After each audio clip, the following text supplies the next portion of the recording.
All right. So, this is Emerald. Sorry.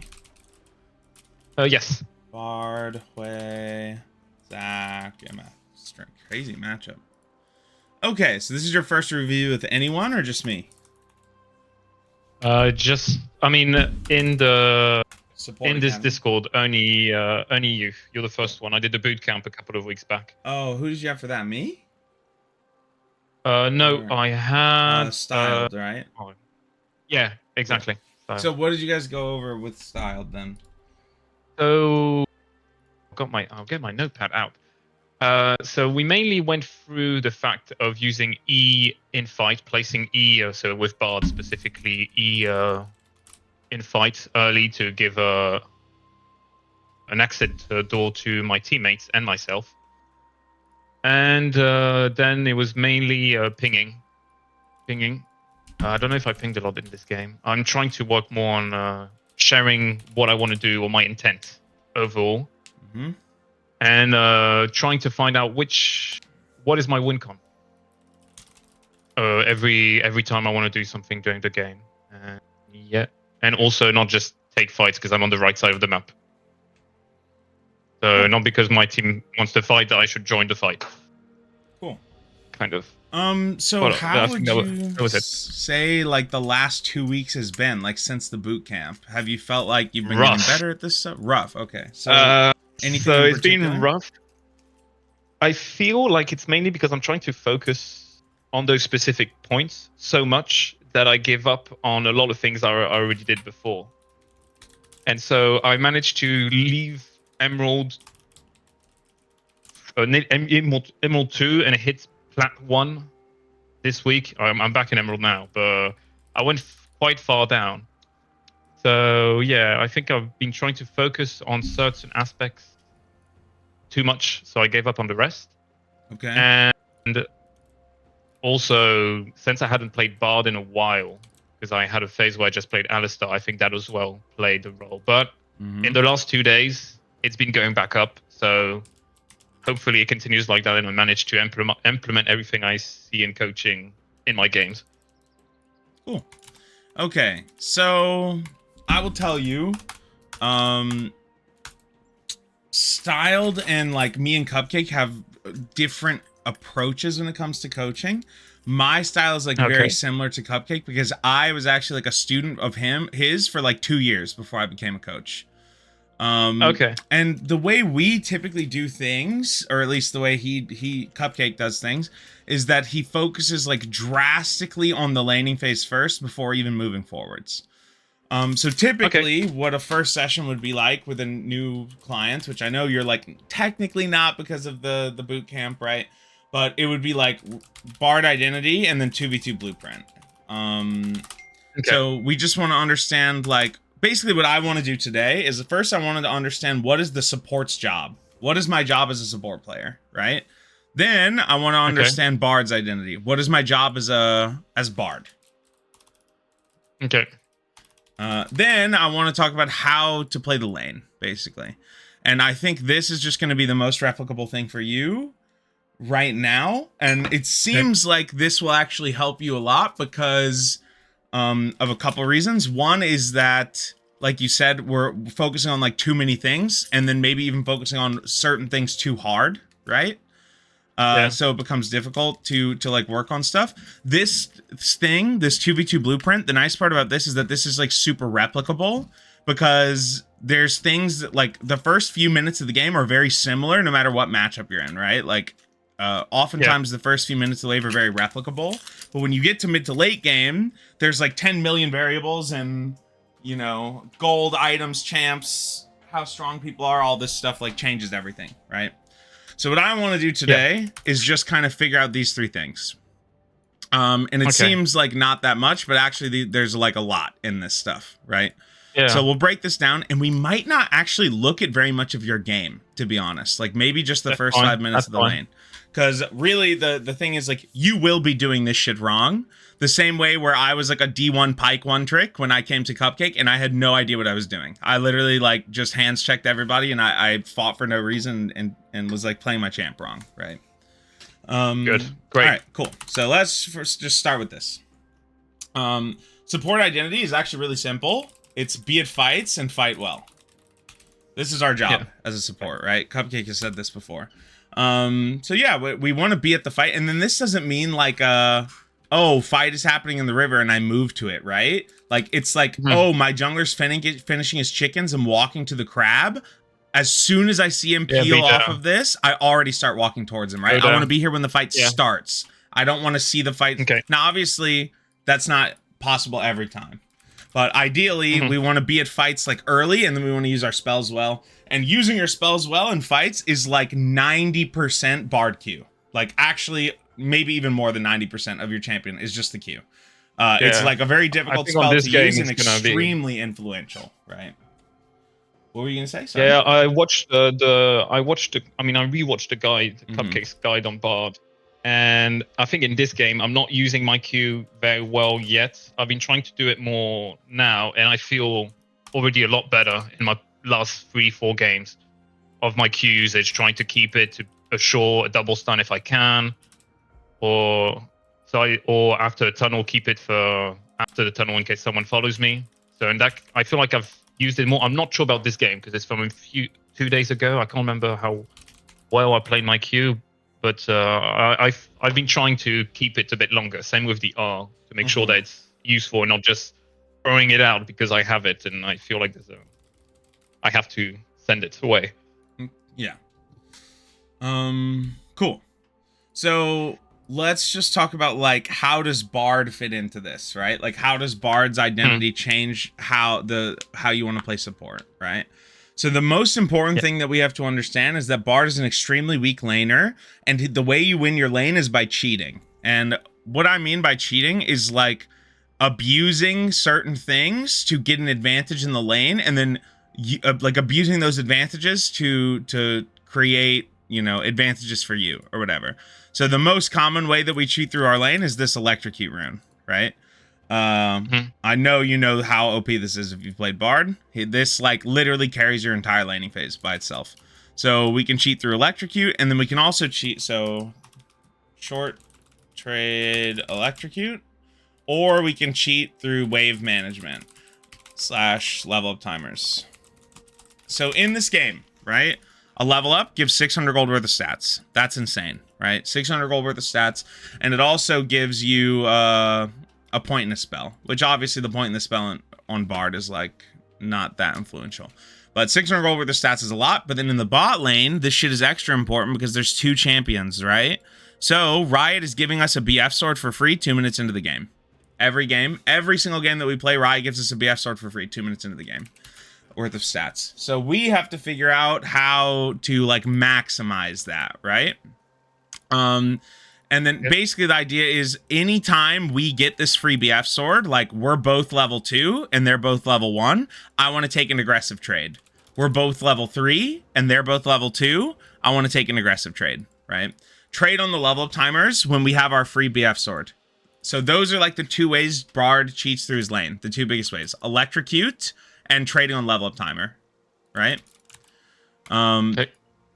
So now the other thing we have to do is, when I learned how to play Bard, Cupcake actually explained to me, you want to play as if you're laning mid rather than playing as if you're laning bot. So the point of laning bot is just kind of like to get your ADC strong enough to where he can play the game and doesn't get like frozen on or dove or something. And then as long as that isn't happening, you just kind of fuck off and play around mid instead. So we'll talk a little bit about like mid matchups then. So there's like 3 kinds of mid lane matchups, right? There's a scaling versus a scaling, an early game versus an early game, and then there's scaling versus early game, right?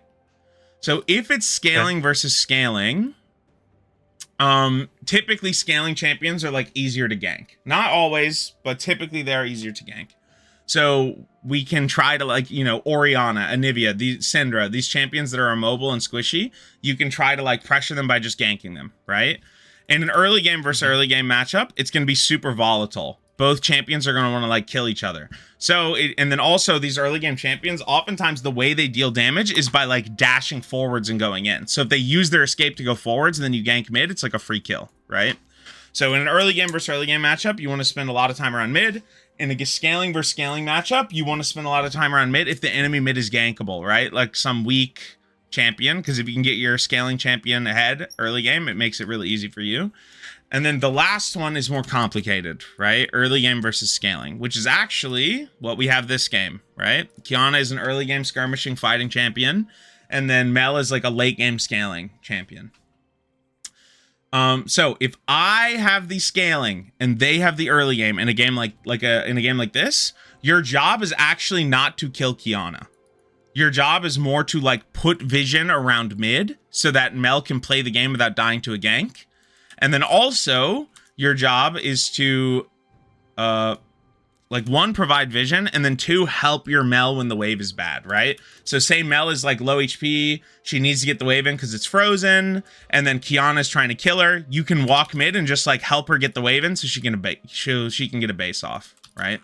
So my point of telling you this kind of stuff is for you to understand that laning mid, pressuring mid, doesn't have to mean we're just like farming this guy, right?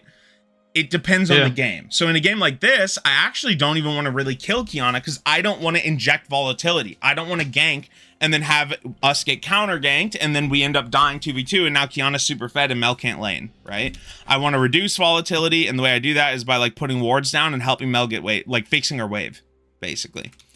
And then if I have Qiyana and then they have Mel, they have the scaling champ and I have the early game champ, I want to kill this Mel over and over again, right? I want to make sure this guy dies in the laning phase.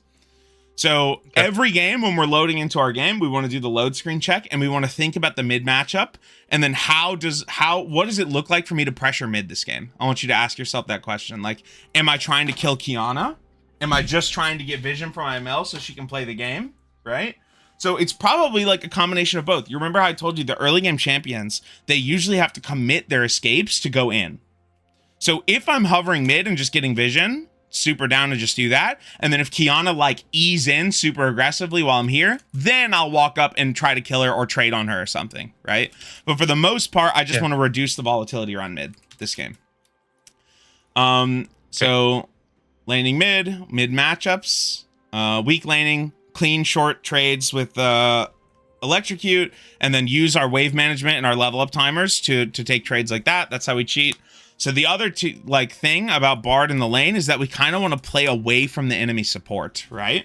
It's not like we can never lane bot. That's not the what happens, right? We do want to lane bot until we hit like level 2 or level 3 at least, for sure. And then we also want to be bot if our ADC is under threat to be dove, or if the wave is frozen, right? Because I don't want to just, like, my most important priority is that my ADC is allowed to access minions, right? If the ADC is not allowed to access minions, the game is going to be really hard. So if he's going to get dove, or if the wave is frozen, I will walk bot. Sometimes I'll maybe even walk bot to just help him get a wave in, and then as soon as I do that, I'm going to fuck off and go play around mid, or jungle instead. And then, the thing is, when you do this, enemy support will feel homeless, right? Maybe in a game like this, Zac is threatening enough to like kill Hui, but I honestly think Hui is a very safe champion. He's a very good champion to lane with Bard because he can just play 1v2. So what should happen, theoretically, is that you start roaming and fucking the Qiyana, and then Zac feels homeless because they can't kill this guy, so Zac starts roaming as well. But you remember what I told you earlier, like, we actually don't want to inject volatility 2v2. Not only this, but most supports are actually going to be stronger than you in the 2v2. Like, what makes you strong is your mobility, the fact that you can get here first, right? So if Qiyana, Zac, and then you and Mel fight to the death, these guys should win on paper, right? So what I want to do is actually like lure the enemy support away and then play away from him, right? So I'll play mid, annoy this Qiyana. Zac finally comes over. Maybe I have like a ward here, something. I see Zac coming over here. And then as I do, I'm going to bounce back bot. I'm going to go bot, and then I'll try to play for some portal in on the enemy ADC and then kill the enemy ADC in a 1v2. Right? And then eventually Zac will be like, oh, fuck, I have to come back bot because Bard is just killing my ADC. And then when he comes back bot, you go back mid.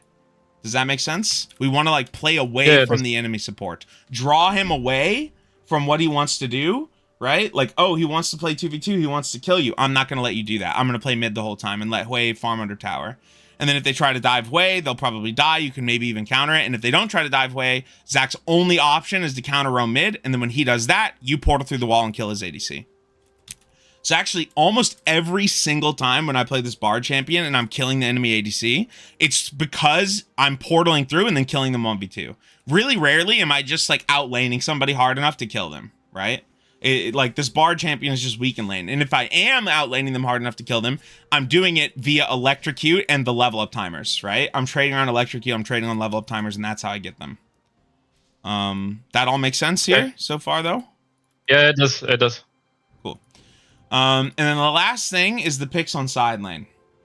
So I don't want to talk much about mid to late game, but this is like Bard bread and butter. This is the most important fundamental for him. So I'm going to talk a little bit about this before we move on. Basically, there's 3 things that make a pick on the side lane work. We need to kill someone who is actually killable, right? So 6 item Scion, gank on the side lane, we're not killing that guy, right? It's going to take too long, for example. Or it can also be a champion who's just super mobile, like maybe even Qiyana, for example. Qiyana, hard champion to kill. She's so mobile on the side. She has 10 billion invisibilities, right? Level 16 Kassadin, Vladimir, like these champions, Akali, any champion that's super hard to chase down and super mobile. It's going to be hard to pick them. The other thing is someone on your screen who actually does damage, right? So if my ADC is on my screen, but that guy is like 0 and 10 with no items, then the pick is less likely to work, right? If your jungler's on your screen, he's 0-10 and like he doesn't even have an item, it's less likely to work. And then the last thing is jungler on your screen. So in order for a pick on side to be good, we need typically 2 out of 3 of these minimum, right? So the 6 item Scion, we're trying to kill him, but I have my like super fed ADC and my jungler on my screen, and we try to kill him. Then it probably works, right? But if I try to kill the 6 item Scion and my ADC isn't on my screen and only my jungler, it's not going to work. It's going to take too long. They'll rotate down and kill you, right? So the idea is, this is called the pick on side minigame. And we want to do these, and then ideally you can get all 3, right? But if you're going to go for pick on the side, typically you want at least 2 of these. Cool. So this is a mid to late game concept though, right? So this is like our early game concept, and this is what I want to focus on. Like we have a weak laning, so I want to cheat through electrocute and wave management. I want to play around mid, and I want to understand the mid matchups and how the mid matchup changes the way I want to play around mid, right? And then I also want to play away from the enemy support. Not that I can't ever play against this guy. The ideal situation for me is like I'm stringing him around the map, because that's how, remember how we talked about earlier, like your strength is your mobility. That's how you abuse your mobility, right? Pull Zach away, come here, portal through the wall, kill this guy. You know, pull Zach back bot, come here, portal through the wall, kill this guy. Put vision around mid, like link up with your jungler, portal through the wall, link with your jungler. And then, so the idea is we want to be playing Bard, kind of like staying in this area, bouncing in between mid and bot. I want to be bouncing in between a mid and bot, playing away from Zach, making him super homeless and like walking around like he has no job. And I want to like decisively pounce on opportunities to play on numbers advantages, right? Bard is a numbers advantage champ. So we want to create numbers advantage mid, and then once we lose it, we want to go back bot and create numbers advantage bot instead, and just keep doing this. All right, so we're going to talk a little bit about the first 3 waves now. The first 3 waves play out exactly the same in every matchup. 99.99% of matchups, like basically no matter what you want to, and the reason why is that no matter how bad your matchup is, if Riot hands you a BF sword for free at 2 minutes into the game, you just beat them 2v2, right? So even if I'm playing against Pyke Draven and I'm Hui Bard, if I'm level 2 and they're level 1, we could just kind of walk up and fight them to the death. Now, Pyke Draven is maybe like the one exception. Those guys are both really strong, level 1, right? But even then, it should be when it's like, you know, that I want you to understand that. Like, if I'm 2 and they're 1, both of them, and we have even resources, we should win like basically every time. Okay, so first 3 waves, what I want to do is get the prio, right? Get prio, then I want to do my level 2 spike, where basically I take a trade when I'm 2 and they're 1, right? And then once I do that, I want to crash on wave 2. Do you understand what I mean when I say crash the wave? Yeah, of course. But bring it to the opposite wave, or to the opposite tower. Sorry. Yep, exactly. Just some people don't Crash know it that, into so tower. I want to make sure that we're on the same page here. Yeah. Crash on 2, then I want to get a ward. So the reason we ward after wave 2 specifically, very, very specifically after wave 2, is it blocks the 3 camp and the 6 camp gank timer. If we ward before the second wave, right, over here, then my ward goes away for the full clear timer. If I ward after the third wave over here, right, or the second wave, sorry, if I ward on wave 3 instead, then when I walk up to go for this ward, enemy jungler can be done with his 3 camp gank, and he's just sitting in this bush, and I face check him and I die, right?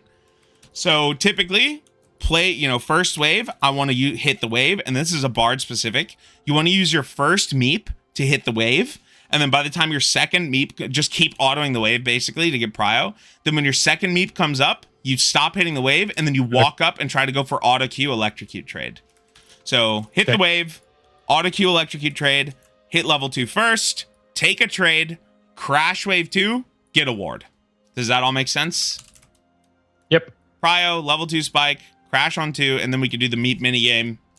Meep minigame. So the meep minigame is like, I use my first meep on the wave, and I hold my auto on my second meep to look for electrocute. And honestly, that's like the hardest part about playing Bard in the lane, is knowing when to auto the wave with your meep, and then when to try to look for a trade with the meep, right? Because it's really hard to proc your electrocute efficiently without the meep. Yeah, and that's basically it. Like, we want to crash on wave 2, get a ward, and then wave 3 will be like over here. I don't want to talk too much about that yet. I think we just want to understand like first 2 waves. Okay. 2 waves, right? And then this 2v2 blueprint, this is more about like Bard's identity, right? Because what is our identity? Like, okay, I'm going to trade around electrocute. I'm going to trade around level up timers, right? And then once I do that and I get a lead, I'm not going to try to kill these guys 2v2. I'm going to crash the wave with my HP lead and then roam mid. I'm going to put vision around mid, use my sweeper, my pink wards to put vision around mid, right? And then I'm going to try to fuck this guy, or just make my mid laner's life really nice, maybe even link up with my jungler, and then I'll just start bouncing in between mid and bot, try to pull Zac away, and then when I pull Zac away, I'll decisively pounce on MF and try to kill her in the 2v1. Okay, so let's just, sorry. Before we move on, is there anything that we have talked about so far that doesn't make sense? No, it does. I mean, everything about the 2 waves, I don't know if I apply every time. I don't think I do. I know it, but I don't always apply it, I would imagine. And the rest, I know because I've been watching a Cupcakes guide recently because of my lost streak on Bard. I was like, okay, I need to go back to the fundamentals, learn again, watch again Bard content, and see what I can do that I haven't been doing. So yeah, it all makes sense. Cool. So I just want to take a look at the first 5 to 10 minutes of our lane. That's what I want to do now, and then we'll cut it after that, and I'll give you a learning objective. That's what I think is going to be the most beneficial for you. Yeah. Yeah, and if you have any questions about anything, feel free to interrupt me. Totally fine. All right. Cool. Out of the wave. Wiggling in and out. Looks good. Did we meep the wave? I went back too far. I think I did. Because you didn't electrocute this guy. You must have used meep on the wave. Let me see. All right, out of the wave. So we'll just watch this, right? Hit the wave, wiggle in and out. Hit it, wiggle in and out. Hit it. Stealing my camera. And now the fucking mini-map is bugged. All right. No, we just don't have it yet. I don't have it. Now you have it. Okay, you electrocute him. Cool. Go back to hitting the wave. We don't really need to hit it too much more because we have prio. Cool. Hit it again. I don't care about the shit anymore. I just want to hit 2 first. Take a trade on this guy. Okay. So it feels like this is a little bit of an exception, right? Where we lose this even though we're level 2.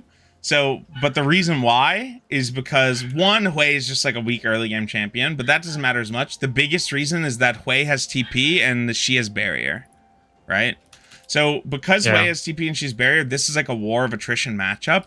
I don't want to just walk up and kill this guy from full HP. The other thing I want to poke him down slowly over time. So right now, if we just cut the trade, it's really good, basically. This guy's really low, right? We got our HP advantage that we want. And then now Hui, like worst case scenario, he can just base TP back and then this guy can't play the game, right? So this is another thing we can do in our load screen check. Take count Check of summoner. like summoners, right? Him having TP means that we just want to cut the trade right now. And if he had barrier or ignite or heal or something, then you can fight them to the death here because we're level 2 and they're level 1. But yeah, you can see if she doesn't have barrier, she's just dead there, right? And then if he has barrier, then he lives. But otherwise, this is a really good first 2 waves. I actually like this, even though we died. I think our Hui just had like a little bit of a misunderstanding. Maybe even you too. Like what you should do is just walk up for this trade, and then once you get your electrocute and Hui QQ's misfortune, just ping back, walk back, start playing the War of Attrition again. And the thing we have to understand is like when we play the War of Attrition and this guy gets low, he's already fucked. We don't have to kill him, right? He's fucked. He will get poked out. He will lose shit. He will die. He has no sums. We just need to play slow and controlled and not give them a kill, and they're really fucked in the long run. What were you gonna say though? Sorry. No, I would say that that's one of the things I find difficult because I mean, pinging whilst I'm fighting. Yeah. Because here, I mean, what in knowing she has barrier, yeah, moving back. I mean, I probably got a bit too much into the moment of going for it. But yeah, pinging in the middle of a fight. I mean, that's one of the things Style said as well. Is something I really struggle with. Yeah, so the best thing is like you also have to think about when you've pressed Q, the mechanical difficulty of your champion goes down like 3,000% while your Q is on cooldown. You know what I mean? You're basically just an auto attack bot, especially before you're level 6. So my recommendation is like, okay, Q auto. This guy's hitting me. Play presses QQ. Okay, now we leave. Back ping now. Basically, and then maybe Hui waited too long on his Q and he would die anyway. Maybe he just waited too long, right? And he would die anyway, even if you ping properly. But the feeling you get though when you're overwhelmed and you're like trying to ping and you fuck a spell up or an auto up or something because you're trying to ping in the middle of the fight, that's actually like a good thing because it means you're getting better, right? The feeling that you're overwhelmed and you're like fucking shit up. And then maybe that loses you more games in the short term, right? You need to understand that. Like maybe I fuck up a fight because I'm trying to ping in the middle of it. But if you just do like 1 or 2 pings in a fight per game, you will get better and better at it. And then eventually you will get to the point where pinging in fights is like easy. That's where I'm at now, right? I don't really find it hard anymore. But when I first started, it seemed impossible. I'm like, you want me to engage, use all my spells perfectly, and then also be like communicating everything to my ADC in the middle of the fight? Like, how is that even possible? But it is, and it feels impossible right now just because we like don't do it at all, right? You just have, and I'm not asking for you to ping every fight the whole game. Like literally 1 or 2 a game is a great start. That's how you get yourself acclimated to it over a long period of time.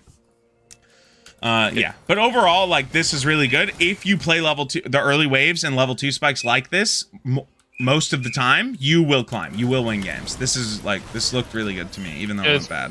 It's what I do most of the time. Trying to stay in and out of bush to not get aggro from the minions and the opposite, and get level 2 as when I can. This is a big missed opportunity. When are we like 0 mana? Yeah, I mean it is a pretty necessary timer, I think, to base. But if we knew this was going to happen, it's probably better to just stay and fight. It's hard to, like, predict this, though. But this is obviously a fight that we can, like, literally carry the entire thing by ourselves. Nice Q. But you can see we're just here late, right? Kind of what we talked about earlier is, I don't want to see the fight and then move to it. I want to be there when the fight starts, ideally. Alright. So we're just fucking around. You know, this is kind of like injecting volatility, right?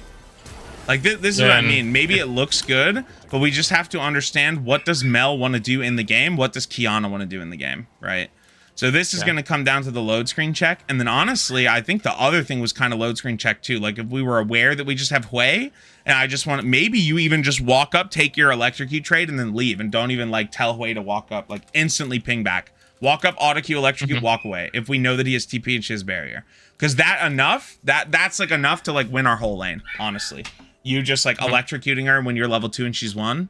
And then kind of the same thing here. Like, oh, I don't actually want to fight this. Like Mel wants a less volatile game. Qiyana, so I'm giving Qiyana what she wants here by fighting, right?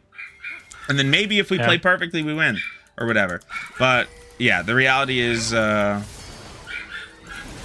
this is not what Mel wants this fight. Maybe it is, and it is actually kind of what you want. You want volatility. You want chaotic fights, right? But the reality is you have 3 champions that on your team that just want to scale and then play fights in the late game. So Okay. promoting these chaotic fights in this instance is actually worse. And that's just going to come from the load screen check. Like, and then in the load screen check, like, let's just be very deliberate about what we want to look at, right? I want to think about my 2v2 blueprint, like my matchup, right? I want to think about mid matchup and how that impacts the game. 2v2 blueprint, ADC summoners, like, this is basically matchup, sums, yeah, like champ identities. What does Sway want to do? What does MF want to do? What does Zach want to do? Mid matchup, right? And then I want to think about junglers as well, because volatile junglers want you to play in like Kindred, Graves, Lee Sin, people who just want to like fight early game. You're more inclined to move towards them. And then like full clear junglers like Lilia Fiddlesticks, you're more inclined to just like play around the mid laners instead, because they're just going to be full clearing and farming most of the game. Yeah, so this is what I want you to think about in your load screen check, right? 2v2 blueprint, mid matchup, and then the jungler matchup. And then try to think about how that impacts the game, right? Because similarly, like maybe I want to take a 3v3 bot, but enemy has like Pantheon jungle, and I have Lilia, who turbo outscales him. Like, bro, take the crap. I don't give a fuck. We'll just scale up. I'm super down to just scale up and then play the late game when Pantheon is not like is useless now, right? Yeah. So yeah, load screen check. This is definitely going to be one of your learning objectives. I'm trying to keep it short today because I need to go to the bank, but it's kind of... I also don't want to stop yet. I want to look at a little bit more. All right, we need to base. I would probably walk mid out of base here. This seems like a nothing burger. Nice. Oh, they're doing the Drake. Press Q. Cool.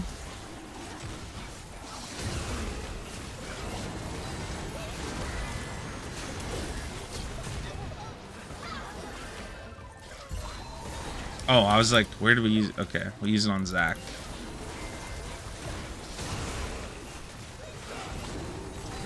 Okay, so if we're really aware of what Zach is doing, you should just not even be in range to get hit by his Q. That's like the only way he can CC Lilia here is if he Qs you, because she's too fast to dodge a Z. And then after that, we just need to land a Q. I actually don't mind this Q because this guy's 1 HP with passive. Then we press the E to go away. Again, this is like kind of injecting volatility, but Mel's up a level, so I don't hate it.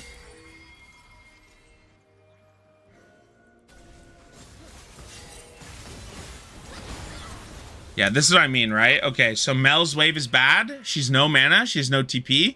Qiyana's strong and has her ulti. So what I will do in this situation is just walk mid and try to kill this whole wave. Like, just help Mel get the whole wave in. Because you know she's going to die, right?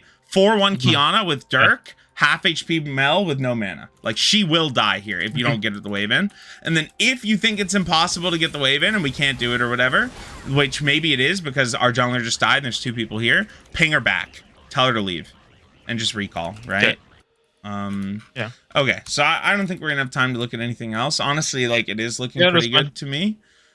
We talked a lot about a lot of things. I think you're doing a lot of this already, to be honest. So the next time we go over, I'd want to just kind of jump straight into the mid to late game, to be honest, and just talk about that. Because if our lane is going, like, if we're doing this kind of stuff consistently in the laning phase, then we're probably just having some mid to late game problems. But yeah, my learning objective for you, the most important thing right now is just going to be this load screen check, right? When the champ select is done and we're in the load screen, think about your 2v2 blueprint. Just remind yourself, like, okay, I'm playing around electrocute and level up timers. I don't really want to fight otherwise. And then think about the mid matchup and the jungler matchup and whether they promote volatility or scaling, right? Because generally speaking, you want volatility, but if everybody else on your team wants to scale and you're promoting volatility in the game, you're actually like shooting yourself in the foot, right? And I think we saw that a couple of times this game. And then obviously the other thing is going to be like ace, communicate, ping and fights, which is hard, right? But if you can do 1 a game, I will be happy. Literally 1. And it doesn't even have to be in the early game, right? Like, that's how I started. I was like fucking miserable, and then I couldn't do it at all, and then Cupcake was like, just try to do it once, and that's totally fine. Okay. And then when you put it like that, I'm like, yeah, I mean, I'm gonna be in this game for 30 minutes, and you need to ping me one time. It didn't seem so like difficult anymore, you know. Simplified it, okay. and then I did it one ping a game for like 1,000 games, and then it became 2 pings in a game, 5 pings a game, 10 pings a game, and now I'm pinging 50 times every fight the whole time, and it doesn't even feel hard, right?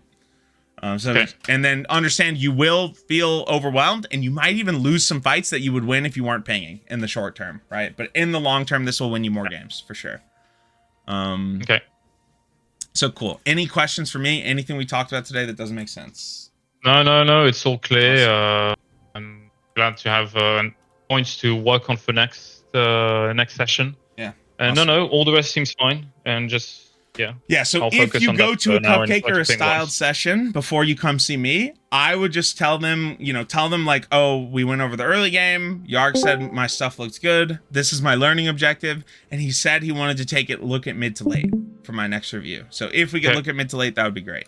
I would just tell, Cupcake or Styled that, so that, because I don't think them looking at your lane again is going to be that good for you, because your lane looks pretty good to me already. So mid to late is probably what you need right now. But yeah, this will definitely help. Like, just do this for a week or two, and then come back for sure. Yeah, that's what I'll do. All right, I'll see you around, gamer. It was a pleasure. Take care. Okay, thanks. Yeah, I can't stay for the others, so enjoy.